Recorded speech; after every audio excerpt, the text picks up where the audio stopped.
Allah akan menjadikan orang-orang yang ikhlas itu memiliki kewibawaan, memiliki aura, memiliki karisma. Assalamualaikum warahmatullahi wabarakatuh.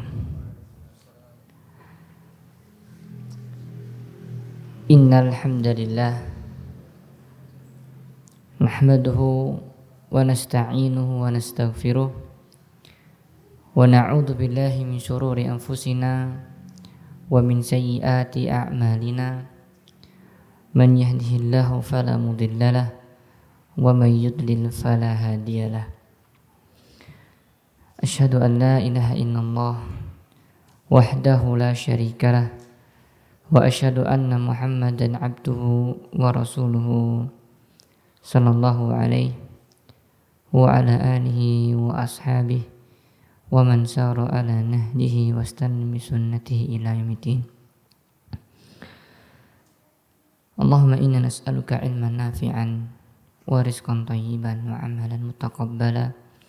Allahumma anfa'na bima 'allamtana wa 'allimna ma yanfa'una wa zidna ilman. Allahumma ati nufusana taqwaha wa zakkiha anta khairu man zakkaha anta waliyuha wa maulaha. Allahumma faqihna fid din. Allahumma rzuqna al-ikhlas fil aqwali wal amal. Allahumma amin. Ikhwani fid din wa akhwati fillah, azani Allah wa iyyakum. Gimana kabarnya antum semuanya? Bapak lama gak jumpa nih Pak. 1 bulan lamanya mungkin Pak ya. Kita berpisah karena Allah Subhanahu wa taala dan bertemu kembali karena Allah Subhanahu wa taala. Mudah-mudahan berpisahnya kita karena memang waktu itu kita biar fokus ibadah bulan Ramadan, ya Pak. Kemudian kita fokus, mungkin ada yang silaturahim ya ke keluarganya. Dan saat ini kita juga bertemu karena Allah Subhanahu wa taala. Bertemu karena kita ingin mengharapkan ridha Allah Subhanahu wa taala, yaitu dengan kita mempelajari agama Allah Subhanahu wa taala bersama-sama. Mempelajari agama Allah Subhanahu wa taala. Dan inilah kebiasaan ya para salaf terdahulu yang harus kita hidupkan, Bapak Ibu, saudara-saudaraku sekalian, yaitu bermajelis, duduk bersama, membahas agama. Nah, mari kita hadirkan niat di sore hari ini ya untuk Allah Subhanahu wa taala, untuk meneladani para sahabat ya, dan tentu sebelumnya adalah untuk menerapkan hadis Nabi Muhammad SAW, talabul ilmi fariidatun ala kulli muslim. Belajar agama itu adalah wajib bagi setiap muslim. Bapak Ibu sekalian, saudara-saudariku, di sore hari ini, di malam hari ini ya, di pertemuan yang gak tahu seberapa, pokoknya kita bertemu terus, gak dihitung keberapanya, kita masih bersama dengan kitab A'malul Qulub, kitab yang membahas tentang amalan-amalan hati. Ingin sedikit merefresh mungkin ya, bagi yang hadir baru atau yang sebelumnya belum atau belum menyimak rekaman, bahwasannya dalam agama Islam itu amalan terbagi menjadi 2. Amalan anggota badan yang dikerjakan oleh anggota badan, baik itu lisan kita, tangan kita, gerakan tubuh kita dan sebagainya. Dan juga ada yang dikatakan amalan hati.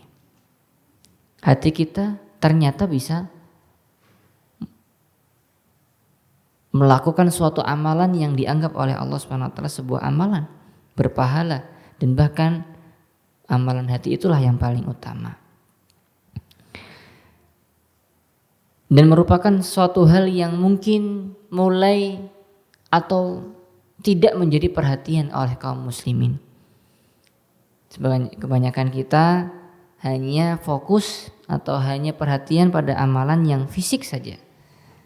Bagaimana fikih sholat, bagaimana fikih zakat, puasa dan sebagainya. Tapi jarang atau sedikit atau ya hanya belum semuanya kaum muslimin yang perhatian dengan amalan yang paling utama, yaitu bagaimana hati kita itu, bagaimana amalan hati yang merupakan tolak ukur kebaikan seorang hamba, tolak ukur kebaikan seorang muslim. Maka dari itu sangat penting dan menjadi penting bagi kita untuk membahas, mengkaji bersama sebuah kitab, sebuah buku yang Masya Allah, semoga Allah menjaga beliau, ya hafizahullah ta'ala, dan membalas beliau dengan pahala yang banyak.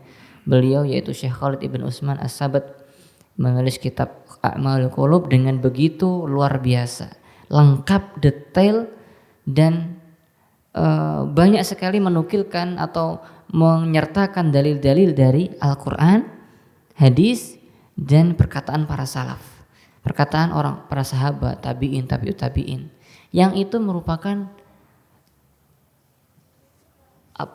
interpretasi atau gambaran bagaimana salaf, bagaimana generasi terbaik umat Islam itu menerapkan agama Islam.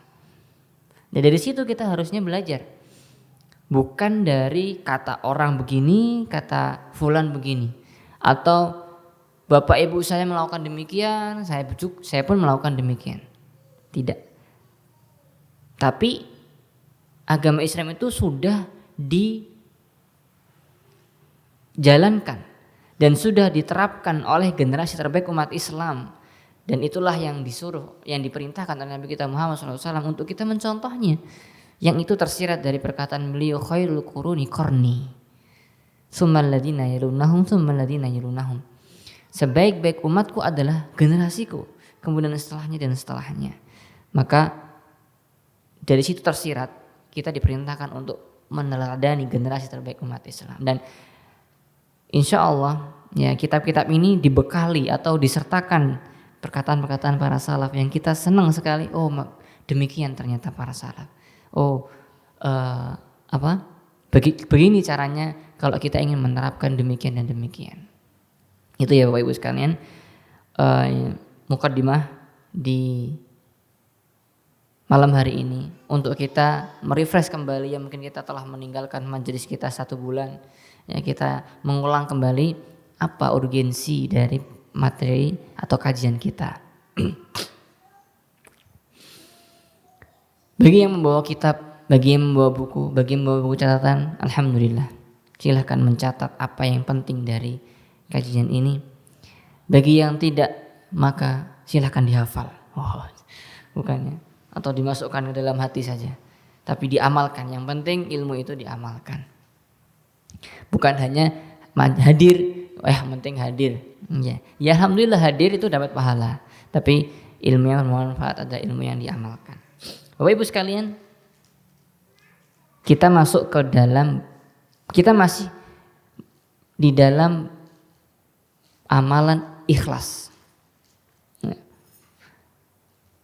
Ikhlas. Dan penulis di sini memberikan kita pembahasan-pembahasan yang banyak dan sangat penting, dan diantaranya adalah pembahasan malam hari ini, yaitu buah keikhlasan, buah atau benefitnya atau manfaat atau al-athar itu dampak, pengaruh yang diterima, pengaruh positif tentunya, yang diterima oleh seorang hamba di dunia, dan nanti di pembahasan selanjutnya ada di akhirat. Nah, ini kita akan tahu, belajar Apa yang didapatkan oleh seorang muslim, seorang hamba Allah Subhanahu wa taala apabila dia mengusahakan ikhlas di dalam kehidupannya. Maka ini menjadi penting, dan apa saya sampaikan di sini, pembahasan ini sangat penting. Ana nggak pernah yang bilang ini pembahasan nggak penting, selalu bilang penting ya. Iya, memang biar dengerin gitu. Jadi insya Allah memang begitulah Nabi Muhammad SAW mengajarkan cara berdialog dengan para sahabat. Kata beliau diantaranya, awal adulukum, ya, maukah kamu aku tunjukkan. Ya, perkataan-perkataan yang beliau itu membuat para sahabat, oh iya, mau ya, penting ini. Begitupun ini Anda sampaikan. Pembahasan ini Bapak Ibu sekalian sangat penting. Mari disimak bersama. Ya. Baik. Apa yang akan didapat oleh seorang hamba apabila dia mengusahakan untuk selalu ikhlas? Kita nggak usah bahas apa itu ikhlas. Sudah lewat itu. Kalau yang nggak mendengar atau belum menyimak, bisa dengarkan rekaman. Apa yang didapat oleh seorang hamba apabila dia berusaha untuk ikhlas? Banyak sekali. Yang pertama, dan ini adalah kata beliau, wa huwa ajalluha wa a'dhamuha. Dan ini adalah buah yang paling agung, yang paling utama, yaitu annal ikhlas huwa aslul qabuli indallah wa ruhul qurba wa libasut taqwa. Ikhlas itu adalah pondasi utama atau syarat utama diterimanya sebuah amalan di sisi Allah Subhanahu wa taala. Dan ikhlas itu adalah ruh dari sebuah penghambaan diri kita kepada Allah, ruh dalam setiap ibadah. Ya, dan ikhlas itu adalah libasut taqwa, pakaian ketakwaan. Ya. Ketika orang ingin menjadi orang yang bertakwa, maka dia harus menjadi orang yang ikhlas. Belum menjadi orang yang bertakwa kalau dia tidak ikhlas. Itulah yang ditafsirkan oleh Syekh Abdurrahman Nasir As-Sa'di ketika menafsirkan innama yataqabbalullahu minal muttaqin. Allah Subhanahu wa taala hanyalah menerima amalan dari hambanya yang bertakwa. Betapa luar biasa syarat diterima amalan bagi kita yang harus waspada dan harus takut dan harus khawatir. Ya. Bahwasanya tidak semua amalan yang kita lakukan itu diterima sama Allah Subhanahu wa taala. Kata Allah, innama itu kalau bahasa Indonesianya hanyalah. Jadi hanya, selain itu enggak diterima. Siapa yang diterima? Al-muttaqin. Yataqabbalullahu minal muttaqin. Amalan yang dilakukan oleh seorang hamba yang bertakwa. Tapi Syekh Abdurrahman Nasir As-Sa'di rahimahullah menafsirkan yang dimaksud dalam ayat ini, tafsirnya adalah yaitu orang-orang yang bertakwa di dalam amalan tersebut. Dengan apa? Dengan dia melakukannya dengan ikhlas dan mencontoh Nabi Muhammad SAW. Yaitu amalannya sesuai dengan perintah Nabi, sesuai dengan teladan Nabi Muhammad SAW. Disitulah amalan itu baru diterima Allah SWT. Maka sungguh tepat atau memang benar bahwasanya orang bertakwa itu selalu bergandengan dengan ikhlas, dan orang yang ikhlas selalu bergandengan dengan takwa, dan demikian. Maka kalau kita diperintahkan oleh khatib ittaqullah, bertakwalah kepada Allah, maka di situ ada makna ikhlas. Suruh ikhlas di situ dalam beramal, ya. Itu. Jadi ikhlas adalah pondasi diterimanya amalan. Kata beliau, bihaitsu innahu idza ulbisahu ayu amalin walau kana minal mubahat wal adat tahawwala ila ibadatin wa qurbah. Fa idza qama al-'abdu bi syai'in min al-umuri al-mubahah yuridu bihi taqarrub ila Allah ka an yuqawwi ila akhir sarat tilkal mubahat fi haqqihi qurbat. Seorang hamba apabila menyertakan keikhlasan, menyertakan niat di setiap aktivitasnya, dan walaupun aktivitas itu mubah, Bapak Ibu sekalian dengar, perhatikan, seorang hamba yang apabila selalu menyertakan keikhlasan, selalu menyertakan niat untuk Allah Subhanahu wa taala, untuk mendekatkan diri kepada Allah Subhanahu wa taala, untuk mendapatkan keridhaan Allah Subhanahu wa taala, untuk menjadi perantara, untuk menjadi perantara melakukan ketaatan kepada Allah Subhanahu wa taala dari amalan-amalan yang aslinya mubah, maka yang awalnya mubah itu akan berubah menjadi ibadah, akan berubah menjadi amal soleh. Ya, contohnya tidur ya, sering kita katakan tidur. Seorang jika tidur diniatkan supaya tidurnya itu tidur siang supaya nanti malam bisa bangun, bukan supaya nanti malam bisa nonton bola. Nonton bola mah nggak masalah, cuman yang penting sholat subuhnya jangan sampai kelewatan. Tidur malam jam 9 atau lebih awal supaya nanti malamnya bangun lebih awal, supaya sholat malam. Nah, tidurnya tadi yang berjam-jam berpahala di sisi Allah Subhanahu wa taala. Makan misalnya, makan supaya saya ketika cari nafkah pagi ini saya kuat sarapan. Sarapannya supaya kuat cari nafkah.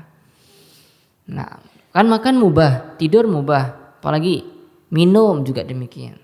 Apalagi semua yang mubah, olahraga, ya, itu apa ya? Apapun yang mubah, Bapak Ibu sekalian, jika kita niatkan itu untuk Allah Subhanahu wa taala, maksudnya ya kita semua bisa lakukan hal-hal yang mubah, itu kita berubah itu sebagai bentuk pendekatkan diri kita kepada Allah Subhanahu wa taala, maka itu menjadi ibadah. Siapa yang enggak pengen 24 jam kita dapat pahala dari Allah Subhanahu wa taala? Bisa enggak? Ini sering pertanyaan yang Anas tanyakan ke mahasiswa. Mahasiswa, bisa enggak 24 jam itu kita bisa dapat pahala? Kebanyakan dari mereka bilang enggak bisa, Ustaz. Gimana caranya kita dapat pahala?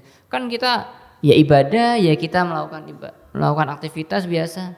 Nah, ini yang perlu diperbaiki, perlu dipahami bahwasannya aktivitas kita itu bisa bernilai ibadah di sisi Allah Subhanahu wa taala dengan niat, dengan ikhlas. Dan kata beliau, wa ala hadza kana salaf. Dan demikianlah para salaf terdahulu melakukan ini.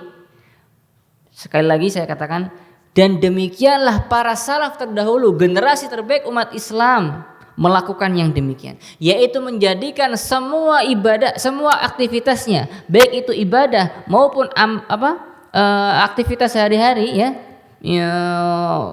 yang mubah tadi, dijadikan sama mereka menjadi sebuah ketaatan.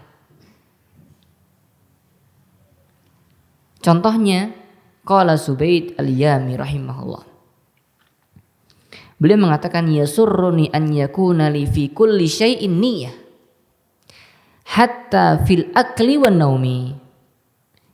Aku senang, kata beliau, aku senang kalau aku itu punya niat, aku itu bisa menyertakan niat dalam semua hal yang aku lakukan.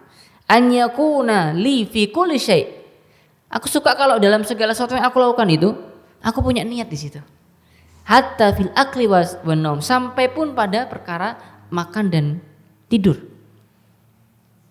Maka teman-teman sekalian, Bapak Ibu sekalian, kalau kita mengaku umat Islam, kalau kita mengaku umat Nabi Muhammad SAW, mari kita contoh generasi terbaik umat Islam dalam menerapkan agamanya, yaitu dengan cara seperti ini. Dengan cara dia tidak lalai dalam setiap aktivitasnya, dia tidak lalai, yaitu menjadikan itu sebuah ibadah. Apa perbedaannya dengan kita saat ini, Bapak Ibu sekalian? Apa perbedaannya? Perbedaannya kita itu sering ghaflah, sering lalai, sering lupa sama Allah Subhanahu wa taala. Seringnya memuaskan diri kita sendiri. Seringnya yang kita ingat ya kebutuhan kita yang kita cukupi. Padahal kita bisa menyertakan niat-niat dalam setiap gerak-gerik kita, perkataan kita dan perbuatan kita. Nah, itu yang pertama ya. Jadi Bapak Ibu sekalian, ikhlas sebuah pondasi yang luar biasa, yang penting, yang agung, yang harus kita miliki. Dan kita harus jadikan ini prinsip hidup. Ya Bapak Ibu, prinsip hidup. Ajarkan ini kepada orang lain. Ajarkan ini kepada anak-anak kita, istri-istri kita, dan orang-orang di sekitar kita. Bahwasanya setiap aktivitas kita bisa bernilai ibadah di sisi Allah Subhanahu wa taala. Yang kedua, ilqaul qabuli li sahibihi fil ard. Ya. Ma'a wufuril mahabbati fi qulubil khalq. Yang kedua adalah Allah Subhanahu wa taala akan menjadikan ya pelaku atau menjadikan orang yang ikhlas itu menjadi orang yang dicintai oleh manusia. Allah akan menjadikan orang-orang yang ikhlas itu memiliki kewibawaan, memiliki aura, memiliki karisma, memiliki kewibawaan di dalam hati manusia yang lain. Tapi jangan diniatkan ya, wah aku pengen dapat wibawa, aku pengen berkarisma, aku pengen diterima oleh orang-orang, aku pengen dicintai, aku ikhlas lah. Oh, berarti ikhlasnya bukan karena Allah, nggak ikhlas lagi berarti. Padahal dia pengen ikhlas katanya, nggak ikhlas lagi, nggak. Buah-buah ini pahala atau balasan-balasan ini nggak usah dipikir. Allah akan kasih tanpa kita niatkan. Ya, sekali lagi itu, ya. Karena Ibnu Qayyim rahimahullah beliau mengatakan, wa qad jarat adatullahi allati la tubaddalu wa sunnatuhu allati la tuhawwal. Telah tetap dan telah berlaku, sudah sering kata beliau, udah biasa kita lihat sunnatullah ya, atau kebiasaan Allah Subhanahu wa taala, atau apa yang Allah perlakukan bagi orang-orang ikhlas itu yang tidak tergantikan dari dulu. Apa itu? An yulbisal mukhlisa minal mahabah. Afan. Ini kok mati.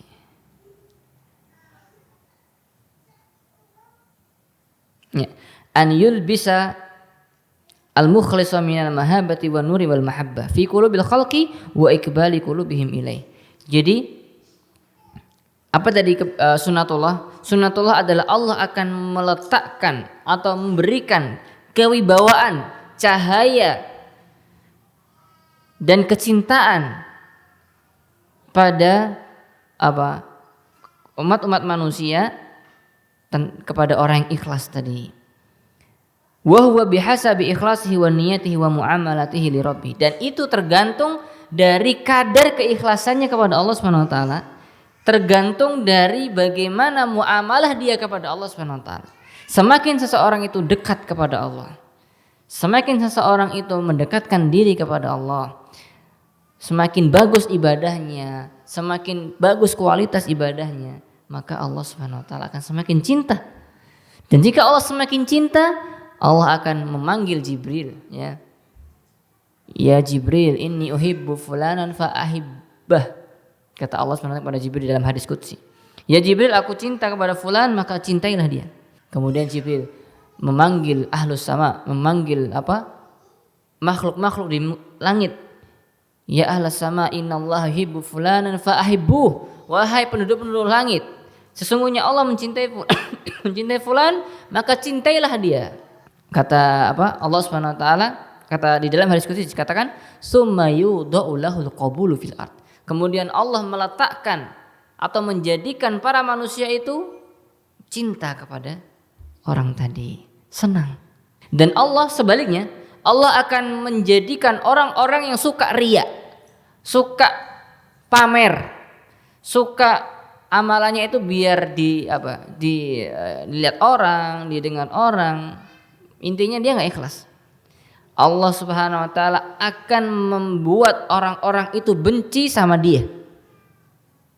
Ya, dia akan mendapatkan kehinaan, kebencian di hati orang manusia.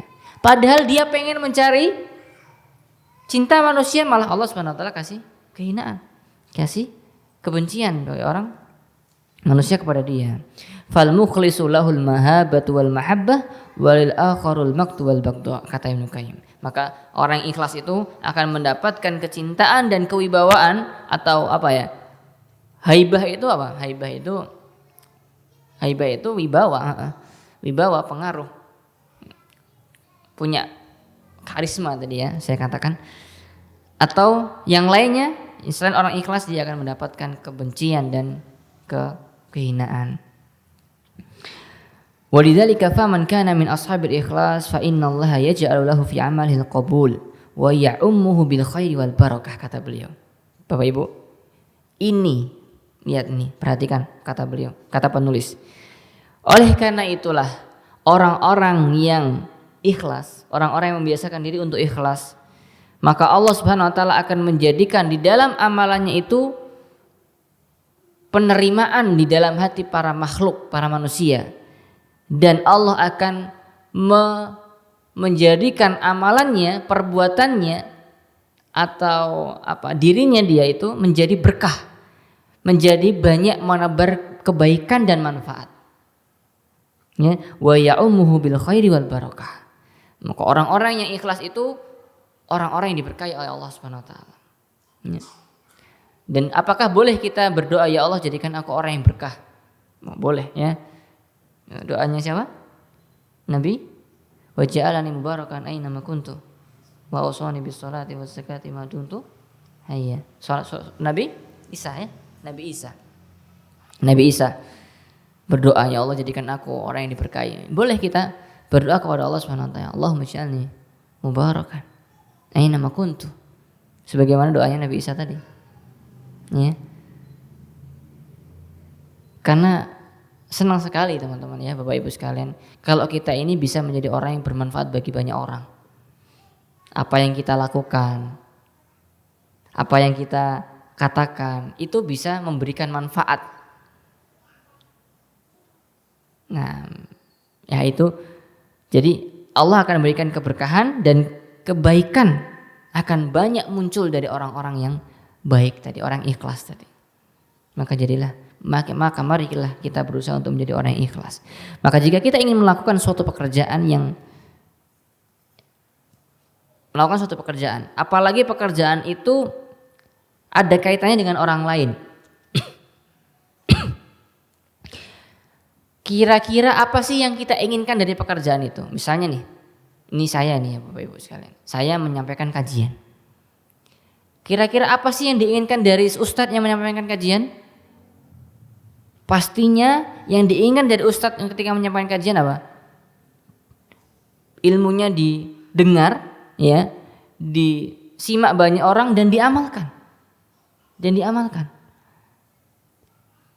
Maka syarat supaya, ini buat saya sendiri nih, supaya saya bisa mendapatkan banyak kebaikan dari mana? Dari ketika orang-orang menyimak itu ternyata didengar, ternyata diperhatikan, ternyata dimasukkan ke dalam hati, ternyata dijadikan sebuah, dibenarkan, diyakini dan diamalkan, ternyata diusahakan. Kalau ana pengen seperti itu, maka ana harus berusaha. Bagaimana? Ana harus ikhlas. Itu contohnya kalau ustaz. Misalnya kalau yang lain, seorang misalnya menulis sebuah buku, ya, bagaimana para ulama. Kira-kira saya menulis buku ini buat apa sih? Tentu biar orang-orang membaca buku saya, biar orang-orang bisa mengambil manfaat dari buku saya. Maka apa syaratnya yang harus saya lakukan? Apakah dengan iklan yang begitu masif, ya, terstruktur dan Apa? Terstruktur, sistematis dan masif. Apakah harus dengan iklan? Apakah harus dengan mengeluarkan uang yang begitu banyak untuk ini? Lakukan ini. Ikhlas. Begitulah para ulama terdahulu melakukannya. Kenapa Imam Nawawi rahimahullah kitabnya masih dibaca sampai sekarang? Apa kitab Imam Nawawi? Bapak Ibu? Contohnya, antum diam. Contohnya Arba'in Nawawi. Contoh lain Riyadhus Shalihin. Itu diantara contoh kitabnya Imam Nawawi misalnya. Ya, kenapa kok sampai sekarang umat manusia sering membacanya dan masih dikaji bersama? Bisa jadi, ya, nah tidak boleh kita menjudge karena kita itu tidak tahu ya, tidak tahu. Bisa jadi itu karena keikhlasan beliau dalam menulis kitab itu. Ya, menulis kitab itu ikhlas sehingga mengalir terus diberkahi sama Allah Subhanahu Wa Taala. Tapi ada hal yang harus kita ya pahami. Nanti kita akan sampaikan itu. Sebelum kita sampaikan ini dulu. Dikatakan kepada Hamdun ibn Ahmad al-Qasar. Hamdun ibn Ahmad al-Qasar ditanya, ya, ma balu kalami salaf anfa'u min kalamina.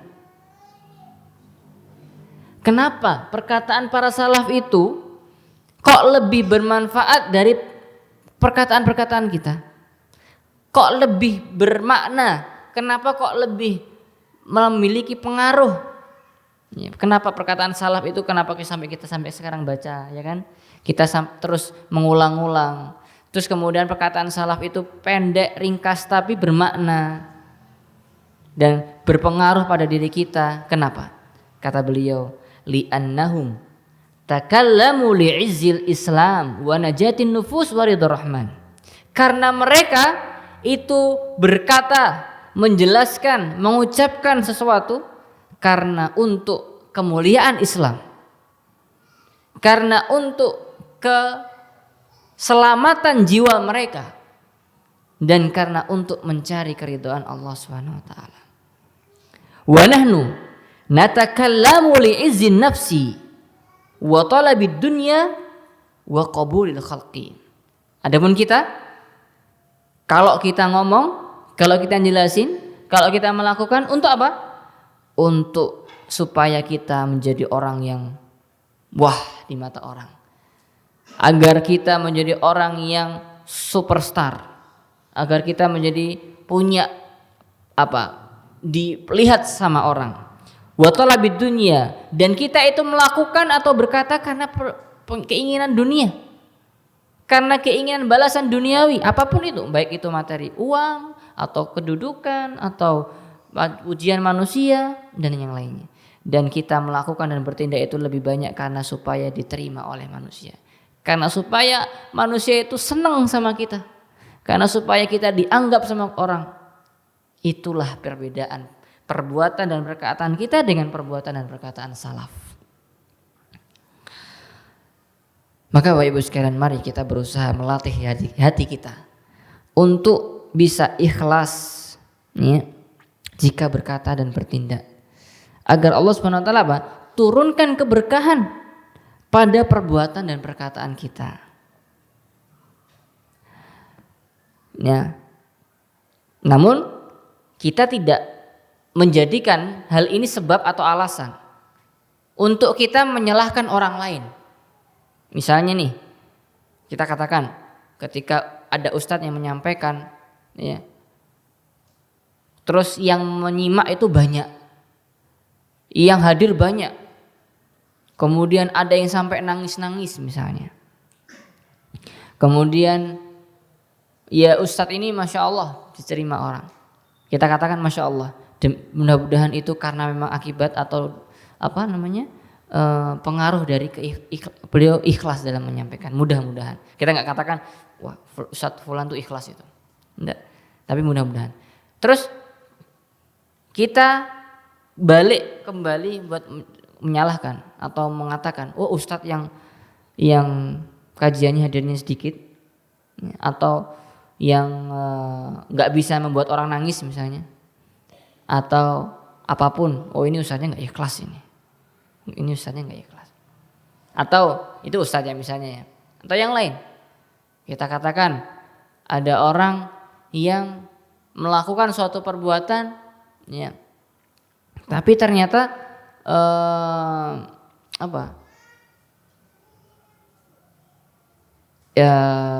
ya sedekah misalnya, tapi tidak membuat orang yang disedekah itu kaya. Ya iyalah, yang bisa nggak tahu ya, sedekahnya cuma 1.000. Nggak, maksudnya kita tidak boleh menjadikan ini sebuah alasan sebab kemudian kita menyalahkan orang. Oh ini mungkin orang nggak ikhlas ini, karena tidak ada keberkahan di situ. Oh nggak, karena tidak berdampak dan sebagainya. Tidak. Hal ini bukan untuk mencari kesalahan orang lain, tapi lebih kepada diri kita yang harus kita salahkan. Atau harus yang menjadi fokus atau diri kita.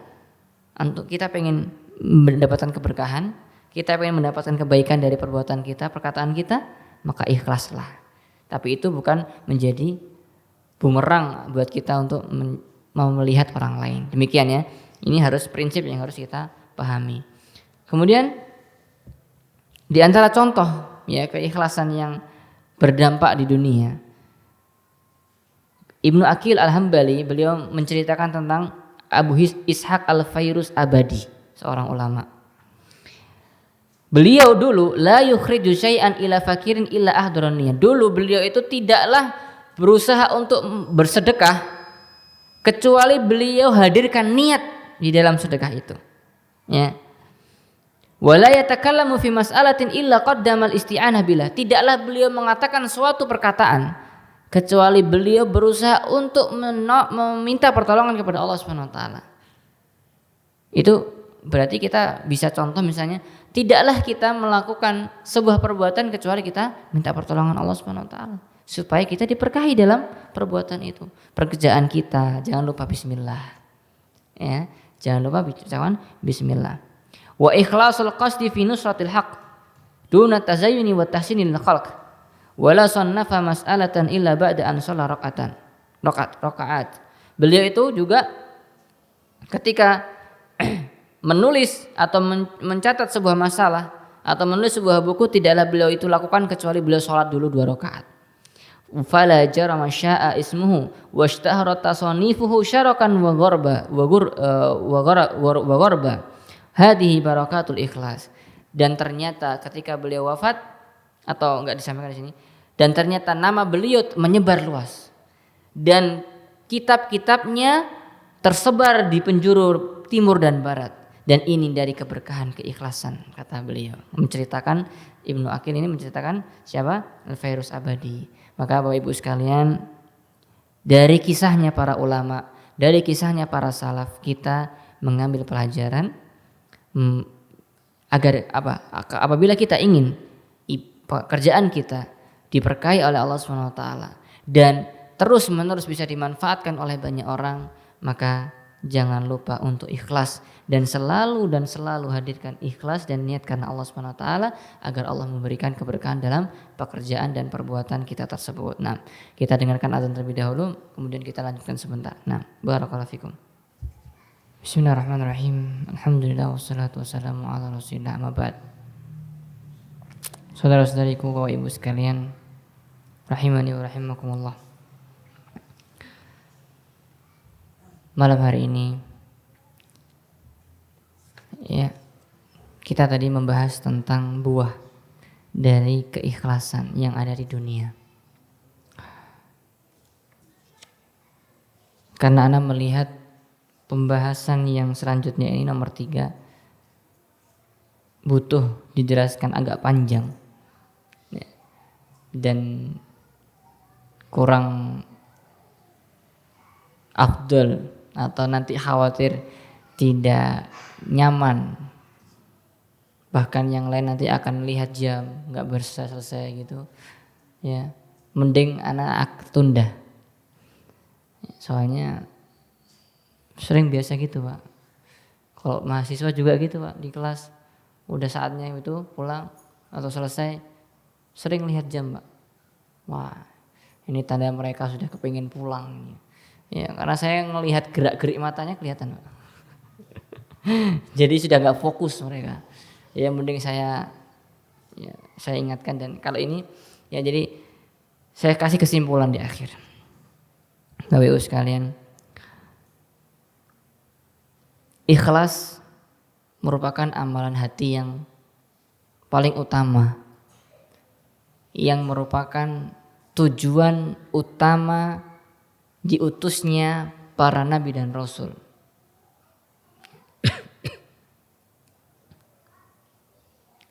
Ya. Walaqad ba'asna fi kulli ummatin rasulan ani'budullaha wajtanibut taghut. Dan sungguh kami telah mengutus setiap umat itu para rasul untuk beribadah hanya kepada Allah semata. Dan untuk beribadah hanya kepada Allah semata ini mengandung makna keikhlasan. Dan memang ikhlas itu adalah bagaimana supaya kita memurnikan semua amalan kita, ibadah kita, aktivitas kita hanya untuk Rabb kita yang menciptakan kita, yang menghidupkan dan mematikan kita dan memberikan rezeki pada kita, yaitu Allah Subhanahu wa taala. Ya. Sehingga kalau kita membahas ikhlas itu jangan merasa bosan. Jangan merasa aku udah tahu itu. Wah, aku sudah paham, aku sudah mutkin, aku sudah menguasai. Tidak. Terus kita masalah melakukan, mengulang, mengingatkan diri kita, mengingatkan orang lain untuk apa? Mengingatkan sebuah perkara yang paling penting dalam muka bumi ini. Ya, ketika kita hidup di muka bumi ini, yaitu ikhlas. Bagaimana kita menjadikan amalan kita itu murni seperti air murni ini. Yaitu hanya untuk Allah semata. Dan kedua, saya ajak diri saya pribadi kepada kaum muslimin untuk menjadikan semua aktivitas kita itu bernilai ibadah. Agar 24 jam kita hidup dalam sehari. Enggak ada kan yang 25? 24 jam lebih semenit enggak ada kan? Semua sama jamnya, 24 jam. Dan semua juga sama jatahnya. Cuman bedanya ada orang yang bisa memanfaatkan waktunya untuk kebaikan, ada orang yang menyia-nyiakan hidupnya untuk hal-hal yang tidak bermanfaat. Maka kita mau jadi orang yang seperti apa? Kita mau jadi orang yang kebanyakan, yaitu kebanyakan orang lalai. Ya. Dan kita dilarang sama Allah Subhanahu wa taala untuk mengikuti kebanyakan orang. Kata Allah Subhanahu wa taala dalam Al-Qur'an, wa in tuti aktsara man fil ard yudilluka an sabili. Apabila engkau mengikuti atau mengikuti kebanyakan orang, wa in tuti aktsara man fil ard, kebanyakan mereka itu menyesatkanmu, menyelewengkanmu dari jalan Allah Subhanahu wa taala. Maka jangan ikut-ikutan orang, Bapak Ibu sekalian. Jangan mudah ikut-ikutan orang. Namun bagaimana prinsip kita seorang muslim? Beribadah, bertindak, berkata atas ilmu. Atas dasar ilmu. Ya. Para ulama mengatakan al-ilmu qabla qouli wal amal. Ilmu itu sebelum perkataan dan perbuatan. Ini prinsip kita. Dan di antara hasil dari prinsip ini, maka kita jadikan amalan kita, perbuatan kita, aktivitas kita itu untuk Allah Subhanahu wa taala kan atas dasar ilmu. Itu insyaallah demikian yang bisa Ana sampaikan pada malam hari ini. Mudah-mudahan bisa memberikan manfaat buat yang menyampaikan dan yang menyimak, yang mendengar, yang hadir di masjid ini dan yang menyimak secara jauh di sana. Dan semoga Bapak Ibu sekalian, saudara-saudaraku sekalian berkenan untuk menebarkan ilmu, memberitahukan kepada keluarga, kerabat, teman-teman, ngajak, ayo kita ikhlas. Jangan lupa ikhlas. Ternyata tidur itu bisa bernilai ibadah loh. Oh, ternyata mandi bisa bernilai ibadah loh. Apapun, olahraga juga demikian. Dan kita juga berusaha untuk mengamalkan ilmu yang kita miliki. Nah, barakallahu fikum, kita ketemu lagi insyaallah di pekan depan dalam keadaan semangat, ya, dalam keadaan semangat untuk menerima ilmu dan semangat untuk mengamalkannya. Semoga Allah senantiasa menjaga Bapak Ibu sekalian dalam ketaatan, dan marilah kita senantiasa berdoa kepada Allah Subhanahu wa taala untuk bisa mengamalkan, untuk bisa mendapatkan ilmu dan mengamalkannya. Di antara doanya Bapak Ibu, Allahumma arinal haqqa haqqa warzuqna ittiba'ah wa arinal batila batilan warzuqna ijtinabah. Ya Allah, beritahukanlah hamba, tunjukkan kepada hamba yang benar itu benar, dan berikanlah hamba kemampuan untuk bisa mengikuti kebenaran itu. Warzuqna ittiba'ah, dan berikanlah kami kemampuan, rezeki, kemampuan untuk bisa mengikutinya. Wa arinal batila batilan, dan beritahukanlah hamba yang salah itu salah ya Allah. Beritahukanlah hamba ya Allah, tunjukkan hamba kalau salah itu salah. Warzuqna ijtinabah, dan mampukanlah hamba, berikanlah hamba kemampuan untuk bisa meninggalkan kejahatan atau keburukan atau kejelekan tersebut. Ya. Itu doa yang harus kita senantiasa doa, ya. Dan demikian di akhir pertemuan ini, dan kita juga berdoa semoga Allah nas'alullah ta'ala an yaj'alana mimman yastami'una al-qawla fayattabi'una ahsana wa an yuwaffiqana lil ilmi nafi wal amali shalih. Nakhtim bi du'a kafaratul majlis. Kita tutup dengan doa kafaratul majlis. Subhanakallahumma bihamdika, asyhadu an la ilaha illa anta astaghfiruka wa atubu ilaik. Wassalamu ala nabiyina Muhammadin wa ala alihi wasallam. Assalamualaikum warahmatullahi wabarakatuh.